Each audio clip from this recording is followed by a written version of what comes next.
Clear చేయండి వాళ్ళకి కనపడేట్టుగా. You come back or otherwise this side you can come. మీరంతా కూడా ఆ సైడ్ ఈ సైడ్ అడ్జస్ట్ చేసుకోండి.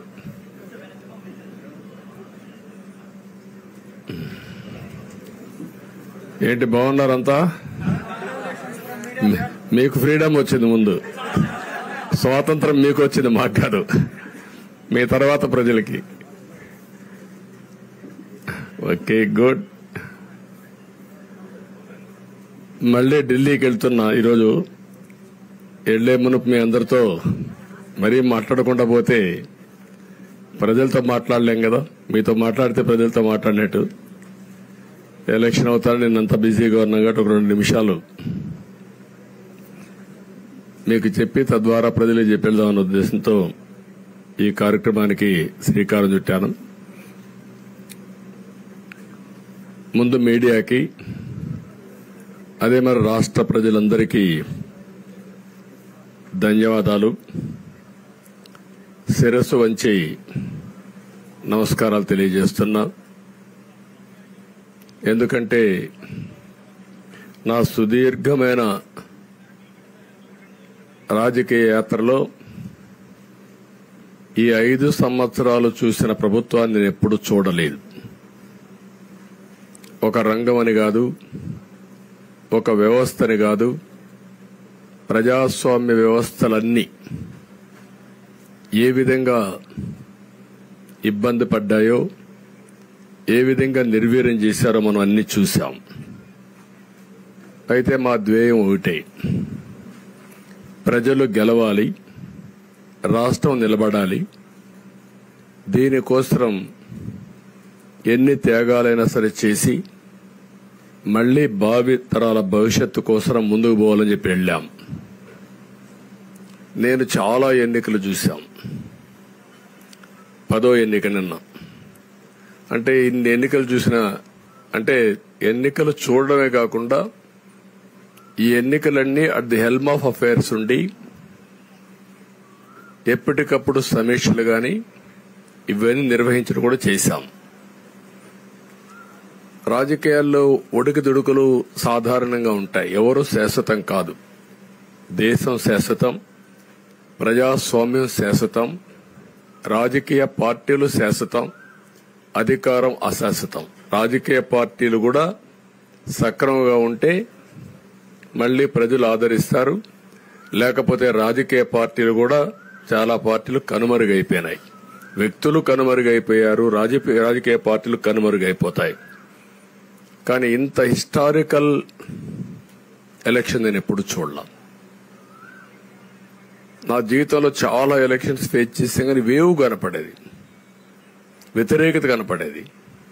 కానీ ఈ ఎలక్షన్లో ఎక్కడో అమెరికాలో ఉండే వ్యక్తి ఒక 5 లక్షలు 10 లక్షలు ఖర్చు పెట్టుకొని నేను రావాలి, ఓటేయాలి, రాష్ట్రం నిలబడాలి, ప్రజలు గెలవాలి అనే ఆవేదనతో వచ్చారు. ఎక్కడో పక్క రాష్ట్రాల్లో ఎక్కడో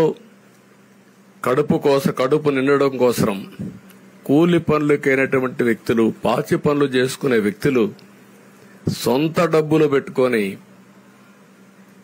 నేరుగా ఇక్కడ రైల్వే స్టేషన్ లో చూస్తే, బస్ స్టాండ్ లో చూస్తే భోజనం కూడా ప్యాక్ చేసుకొని తీసుకొచ్చి ఇక్కడ భోంచేసి ఓటేసే పరిస్థితికి వచ్చారు.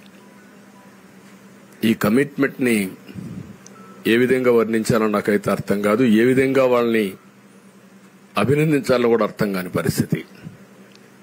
అనేక ఎన్నికల్లో అనేక అనుభూతులు చూశాం. కానీ మేము అన్ని ఎన్నికల కంటే ఇది ఒక తెలుగుదేశం పార్టీ చరిత్రలో, ఆంధ్రప్రదేశ్ రాష్ట్ర ప్రజల చరిత్రలో సువర్ణాక్షరాలతో లిఖించదగ్గ ఎన్నిక. ఇది ఒక హిస్టారికల్ ఎన్నిక. ఆగస్టు క్రైసిస్ తర్వాత, ఎన్టీ రామారావు గారు పార్టీ పెట్టిన తర్వాత 83లో మేము గెలిచాం. అప్పుడు 200 సీట్లు వచ్చాయి. కొత్తగా పార్టీ పెడతానే ఎన్నికలకు వెళ్లి 9 నెలలు అధికారంలోకి వస్తే 200 సీట్లు వచ్చాయి.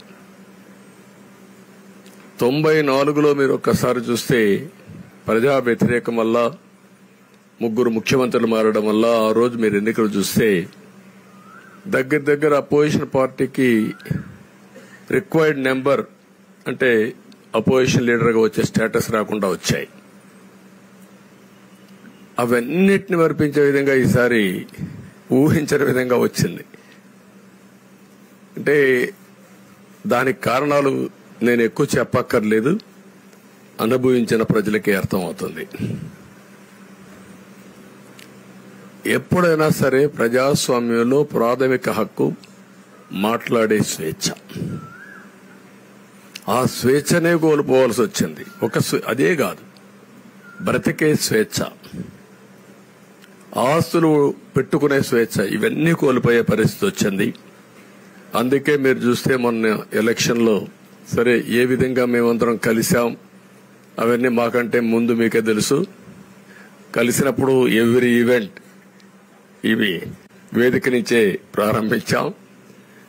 అక్కడి నుంచి ముందుకెళ్ళాం. ఆ రోజు చెప్పాం, ఈ రోజు ఒకటి చెప్తున్నాం. మా ఆలోచన ప్రజలు గెలవాలి, రాష్ట్రం నిలబడాలి. అంతవరకు సాధించగలిగాం. 55.38% ఓట్లు పడ్డాయి. దీంట్లో తెలుగుదేశానికి 45.60% పడ్డాయి. వైసీపీకి 39.37% పడ్డాయి. ఇది ఊహించినటువంటి ఒక్కొక్కసారి 95,000 మెజారిటీ. ఒకప్పుడు నేను చార్మినార్ ఎగ్జాంపుల్ చెప్పేవాడిని. చార్మినార్ అంటే అక్కడ ఎంఐఎం కంచుకోట, అక్కడ ఎప్పుడు ఎక్కువ ఓట్లు వచ్చేటివి. ఆ తర్వాత కుప్పం, సిద్దిపేట పోటీ పడేటి రెండో స్థానానికి. అప్పుడు కూడా 70,000, 80,000, 50,000 కాడ ఆగిపోయేవాళ్ళం. ఈసారి 95,000, 94,000, మళ్ళా 92,000, 91,000. మంగళగిరి లాంటి కాన్స్టిట్యున్సీలు 91,000 మెజారిటీ.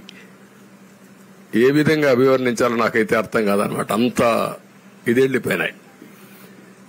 ఇవన్నీ చూసిన తర్వాత ప్రజలు ఇచ్చిన తీర్పు మీరు చూస్తే అహంకారం, నియంతృత్వం, విచ్చలవిడితనం, ఏదంటే అది చేస్తాననుకుంటే ప్రజలు క్షమించే పరిస్థితులు లేరు. అదే ఈరోజు నిరూపించే పరిస్థితికి వచ్చారు. ఒక మాటలో చెప్పాలంటే ఈసారి వీళ్లు చేసింది గుణపాఠం పాలకులకు కాదు, అవినీతి అహంకారంతో ముందుకు పోయి ఎలాంటి ధ్వంసకారులకైనా ఇదే జరుగుతుందని నిరూపించారు ప్రజలు. దానికి మనస్ఫూర్తిగా అభినందిస్తున్నా.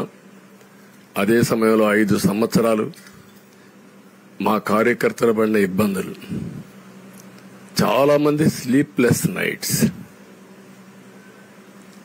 కంటి నిండా నిద్రపోని పరిస్థితి.